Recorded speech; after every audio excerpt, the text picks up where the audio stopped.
All right, guys, welcome in. So, I'm going to be going over the last two trading days, specifically what I did to recover from losing trades. I also want to go over what I see most traders struggle with anytime the market starts to consolidate or just not have clean direction off the open. What do I notice causes the most people to fail? Okay, so let's get right into this. All right, so starting out, I'm going to start with today and I'll go into yesterday. Starting out with today, I was long off the open, right? That's what I was looking for. I was trying to watch for a breakout to the upside on NQ. All right. Specifically, I was watching for a breakout at 29,791 for calls. That's what I was watching for. Now, as we are starting to hold here, right? I mentioned in the pre-market we're more than likely going to break through the level. Right. Some people are able to take profits there. Great, good for them. Because they saw a nice move from 90 up to 830, right? It moved all the way up here. So some people were able to get 40 points profit out of that. As the market opens up, starts to flush right away. Starts to flush. I tell everybody I'm holding. I'm not trying to go short at 29,749. It's a little too risky. What does the market do? Bounces that level. So if I took a breakout there, it would have been a loss. Comes right back up to my calls. Does the same thing. I don't take calls there. I'm just waiting because there's a lot of negative selling pressure, a lot of negative delta, which I'll get into in a second here. By the way, I'm on NQ and I'm on the 1 minute chart just so you can see the exact entries and everything like that. So once we had a close below, right? This 5 minute candle close below the key level here. I told everybody, I said, look, I'd like to see a pullback. I would like to see a pullback into this key level. So as I start to see this flush right here, it starts to come up, can't even reach it, right? It gets to 735 and then just starts to reject, right? I'm noticing this previous level right here, right? When I'm looking at this in the pre-market, it couldn't even get close to that, starts to reject. So I'm like, all right, this thing is just going to take off. It's going to start to sell through. Nvidia was also super, super weak. If I go take a look at my confluence off the open, Nvidia was one of the weakest things out there. Nvidia really does help drive the market, being the large market cap company that it is. It controls a large portion, roughly 10% of the market. So the 5 minute candles closed. I'm looking for continued selling pressure on Nvidia, which we did get, but we did not get it over here on NQ. As you can see, took my entry, took a 20% stop loss on QQQ. Usually my stop losses are 20% on QQQ contracts. I just use the NQ chart to trade my levels. So now as price starts to reverse, no harm whatsoever. I've taken losses before. It really doesn't matter. I'm completely unaffected by losses, just like I'm unaffected by the winners. Now, as we start to push back up, we start to hover back up here, and I'm telling everybody, I'm now changing my bias. As we start to push back up, I tell everybody, look, I'm still biased for shorts because the delta is still weak, the market is still weak, and now I'm looking for a rejection. I'm looking for a rejection of that PDL level that I have. All right. So let me take you over here to QQQ so you can see what I saw. All right. Pop this over here on the volume footprint chart. So, what I really liked as we came back up here, okay, because that's that 5 minute. So now we've come all the way back up here. Okay. All the way back up. And as I'm watching this play out now, I'm telling myself, I have all these point of controls sitting here. There's a lot of point of controls sitting in this range. I got one, two, three, four, five, all in this range. So I'm telling myself, because we have a low volume day, I told everybody right out the gate when this 5 minute candle closed, I said, we got low volume. We have less than a million on the tape. So I'm already prepped for a possible day that's just full of reversals. You're not looking for any breakouts on days like this. You look for reversal trades. That's why I was able to walk away from this day heavy in the green, and many other students that were trading with me and actually listened and followed along. Those that didn't, obviously, they were left up to their own results, right, based on their trades. So now, as this coming back up, I'm telling myself, and I've told everyone already, I'm looking for a rejection of this level, right? We've already completely wiped calls from the game plan. I told everybody on the way up, as this was coming back up, I said I refuse to take calls anymore up here. I will not enter into calls up here. I must wait for a break and retest of that level, that break of structure, just because I'm anticipating rejections of that level, which you can see we rejected all day long. My thesis could not have been more spot on. Could not have been more spot on in that regard. So now we come back over here to the actual executions. I called out and signaled a shorts entry here, 29,784, right? Got into this trade, obviously quite impossible to get stopped out of. went through about 10 points of drawdown before this thing just absolutely dumped. So we had a beautiful recovery here. This was 81 points profit at the peak. Really, really solid trade. We got 3 trims on the way down as we scaled out with our majority exit around 60 points profit. 60 points profit was the majority exit. We did not move stop loss to entry until after that second trim, just because of the ability to let this trade breathe. And obviously, as you can see, easily recouping this trade, whether you took a 20 or a 30-point stop on futures, doesn't matter. 65 points majority exit is easily putting you at a 2R to a 3R, depending on how you scaled out of the trade. So rest of the day, that's what I was looking for. I told everybody this entire time. I said, I'm not going long up here. The only way I can go long is I have to let the breakout occur. Specifically, what I said was a break into that hourly key area. Then I would want it to reject that key area, come back into my PDL, and that's where I can look for a break and retest for calls, basically taking a bounce trade. But I refuse to take any breakouts on days like this. It's just super risky. Okay. Um, the only other trades I called was this breakout to the downside. I did preface with this level because there's a key level here. I did say I don't really care if you're going for 40 points. I don't care what your options contracts values are. You have to scale out down here just because there's a high probability it bounces there. Sure enough, it did bounce. So this was really nice read on our end. Very, very easy to catch some profit on this. It did hang out here for a while, so people were able to trim, and then it came back to entry. Just preface this: if this was a trade that you took, something similar to this, but you have like this number in your head where you're like, dude, I need to see 40 points. Otherwise, it's not valid for profit. That's where you need to remove your ego from the market, remove your ego from trading. Look at the chart. You need to trade the chart. What do we see on the chart? We've identified this trend, right? This trend as it's pushing to the upside. This was after the fact, but still, even if I remove that, we have this key level here. So it's very smart that we trim just before that, right? Roughly 35 points of profit. We want to start to scale out of this position just in case it decides to bounce. Am I realizing less than a 1R in that situation? Yes, I am. You are realizing less than a 1R because you sold some of your position. It went to a 1R and then it decides to bounce, but that's better than a full size stop loss. And then if the trade had ran to 60 points, 65 points, then you would now be over a 2R because that's where you'd be selling the majority of the position. And that's okay. You're banking on the move being a bigger move so you can make a lot of money. All right.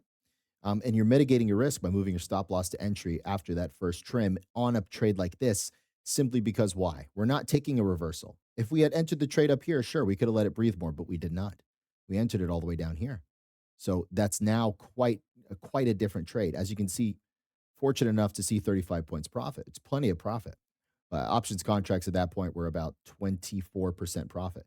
But right, you gotta trade the chart. Can't ignore the levels in the chart. So as we push back up here, I say the same thing again. Hey, you can't be going long up here. You simply have to watch for a rejection for puts. And I said, I do think it's going to reject up here yet again. As it starts to flush, just mention how it still looks weak and good for shorts if you wanted to get in to get in. And then beautiful, beautiful flush that occurred thereafter. And then you can see this sold.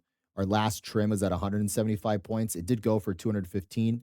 I did tell some people if they wanted to trim at 200, but I would have gone for 234, never hit it. So obviously come back, stopping you in profit. So I mentioned a good stop loss and profit was at 712, right? But once it hit 712, though, I did mention how that was more than likely going to reject, more than likely going to reject. So that was another full trade on its own right there. I had a few people take that as well, able to see a nice 60-point trade out of that. Also, whenever this was pulling back, I said, have your stops in profit, but also I would expect price to come back up to 712 just based on quick technical analysis. Obviously, bounced this range many times before. Odds are you're going to come back and reject it beautifully. And sure enough, that's exactly what happened 2 times. 2 times. So, really good read on the market today. Wonderful, wonderful execution. As you can see, when you look at the trades for what they are, even with a little bit of a messy market, like this is tough. That's a very tough open. Still crushing it. Still ending the day heavy in the green. There is no reason to be red on a day where you have 3 winning trades, 2 of them being massive wins when you have 1 small stop loss. So this is a day that separated gamblers from traders. Gamblers ended the day red. Gamblers were people who went on tilt, got emotionally vulnerable, didn't follow along with their system, and simply just threw something on the wall and hope it would stick. Traders are the ones who manage their risk. That's your main job as a trader, managing your risk. They attempted their trades where they knew risk made sense, placed their stop loss where that made sense, took their take profits where it made sense. Sure enough, by the end of the day, green on the day, right? So that's how that day played out. And I'll go over the previous day also. So just for time's sake, same concept here, same thing as the previous day. All right. I saw heavy orders coming on the ask and order book level 2 time in sales. Decided to take my entry for calls. I simply got faked out here. This is called spoofing. So on order book level 2 and time in sales, I saw heavy orders come in. I took my trade. I bought at the peak. It completely reversed on me here, but it fit my alignment because I was looking for a breakout for calls at 29,711. Got into the trade, simply did not work. Same concept. Realized the loss, take it on the chin. It is what it is. Now waiting to execute. So now, as this starts to push to the downside, the main thing I'm looking for here, and what I said out loud was, I said, I'm no longer taking a breakout of 29,668. I said, what I'm going to do, because as you can see, if I had taken it here, I would have been stopped out. It would have been stopped out right away at the market open. So what I said is I'm waiting for a break and retest, right? So that's what we got. We got a break and retest here, 5-minute candle close below the level. And then I said, guys, I'm expecting the market to come back up to 29,668, reject, then I can get into a short position. As you can see, this trade played out beautifully as well. This was another example of how I didn't move my stop loss to entry until after the second trim, just waiting because I knew this could be a rather large trade. Sure enough, it was. We did get peak trim on this trade, 140 points profit. Somebody could have stayed in this the whole time, right? They could have rode that dump all the way down there to the order block where I did mention it was more likely going to bounce. That was my next PT.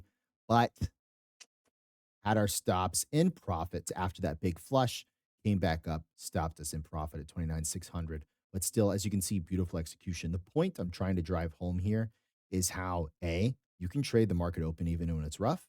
B, even when you have a loss, you simply need to, you know, for better or for worse, take the hit on the chin and, you know, be more mature as a trader and realize like you cannot freak out just because you have one stop loss. You should show up to the market every single day ready to take two stop losses or three, depending on your system, every single day. If you show up and you're not prepared for a stop loss and you take a stop loss and you start freaking out, getting literally in any form upset. If you get upset, that shows you are not mature yet as a trader. I do not get upset when I take a stop loss. It's just, it is what it is. That's literally what I tell myself. It is what it is. You have to move past it. Okay. You show up managing risk. A day trader's job is to manage risk. A day trader's job is not to avoid losses. That's not your job. Your job is to take your trades, take your system, regardless of the results that will follow. All I know is I have a set system that has a sequence in which it occurs. Do I know the order in which the sequence occurs? If I have a 90% win rate, do I know which of those 10 trades might be a loss? I have no idea. I have no idea. It could be the first trade. Imagine if the first trade is a loss, so I emotionally go on tilt after. That 90% win rate just went down the drain. Just went down the drain. Now, because I'm going on tilt, I might give back 3-4 days worth of profit, which you'll look at the trading day after the fact, much like this, and just be like, you've got to be kidding me. You've got to be kidding me. I had a one-on-one student I had on a call after this, and he said he was super pumped. It was Monday. The previous day, all the call outs I gave were all winning trades. There wasn't a single loss. So he was really pumped for this week. Just he's like, yeah, it's going to be just as great. So he sized up. He sized up. Not with any real reason to size up. He just sized up because he had a good week the previous week. That's it. Not a reason to size up, guys. Not a reason to size up. So he decides to size up, takes a hit on the first trade. Then he gets scared, skips my second call out. Then he decides to chase the second call out to the downside, gets a little bit of profit because he knows he shouldn't have been in the trade. He scalped it for 15 points. He's still red because he scalped the trade, decided to enter again, literally at the very bottom. At the very bottom, he decided to chase this, get in. And guess what he did? The previous week, he passed his eval. He got a PA. This day, had he just traded these two trades, he would have been able to take a $1,200 payout if he had just taken these two trades according to his position size. But instead, he blew his PA account, blew the whole account in 3 trades. And I was sitting there just shocked. And I'm like, do you see how you do it to yourself? You literally do it to yourself. I'm like, these trades are being handed to you on a silver platter, on a gold platter, but you still manage to throw it down the drain. And this relates to the problem 99% of traders deal with. It's no matter how good the setup is, it could be an A plus setup that's just handed straight to you. The market's just like, here you go. Look at this beautiful setup. Everything is aligning. And you can still throw it down the drain because you allow your fear, your greed, all those emotions to come into play. It's a waste. It's a huge waste. And that's why I'm such a stickler when it comes to just trading your system. I could have a stop loss every single day for the entire year and have a 50% win rate at the end of the year. I would not care. I would simply trade my system. I would trade my system and I would trust my system. You got some traders that go through dry spells. They'll be red for maybe 1 or 2 months straight. They'll just be red. Um, I've not experienced that in a long time, but I know it happens and I know it's very real. All that you got to know is when that's occurring. Maybe we need to adjust the system, but it doesn't mean you should be jumping ship altogether, right? Hey, maybe I need to start taking profits sooner. Maybe I need to downsize and rock bigger stop loss, bigger take profits so I can survive these volatile swings. Maybe it's a matter of, I need to reevaluate all of my trimming. Maybe I'm trimming incorrectly. If I don't know how to trim, maybe I need to set a fixed profit target system, right? Two to one risk, 3 to 1 risk. Try to let it rock and roll from that. So, but the whole point is you'll never know what's wrong if you're not journaling the data and going over it. Okay. So make sure you're journaling the data and going over it. Hopefully, this provided some value to you guys. Again, the live trades are posted in the live trading section if you want to watch the actual recordings. If they're not in there, then they are on my Instagram. All right. So try to be the best I can with uploading these so everyone can learn a lot from them, but also find where I'm also finding these trades. All right. Anytime you see key levels or anything like that on my charts, I have a whole video explaining that. It's called How to Find Key Levels. Oftentimes they're from a 4 hour level, a 1 hour level, or a point of control zone that I found via volume session profile and volume footprint. I also have a completely separate video on that called Beginner's Guide to Order Flow. Right. So you can take a look at that and learn where all these levels are coming from and things like that. But as you can see, I mean, it does net me really good results when I go back and look at all my other trades, right? Some really big trades from the previous week with some solid wins, basically no losses. And it's a system I trust. I trust through and through. And that's why, even on days like this, where I might start out with a loss, it doesn't bother me in the slightest because I know I have the ability to get into another trade, even if it's something as beautiful as this, right? Completely switching my game plan, avoiding 1, 2, 3, 4, 5 losing trades. Had I attempted all these breakouts, I would have had a loss every single time. But I had the wherewithal and the experience to view that as a complete reversal, sniped that entry to get into this beautiful trade. That trade alone putting people back in the green, and then these trades just adding a little bonus on top, a little bit more money on top, right? And that's the beauty of this system, letting this work out and do its thing. So it's all about identifying those action points, though, and being able to rock and roll with it, right? And those are the best trades of the day. Those are the best trades of the day. Unless you're deciding to stick around for hours on end and you're possibly gonna just happen to catch this bounce down here, yeah, that would have been the better trade. If you could sit through that drawdown and that drawdown, yeah, that would have been a great trade.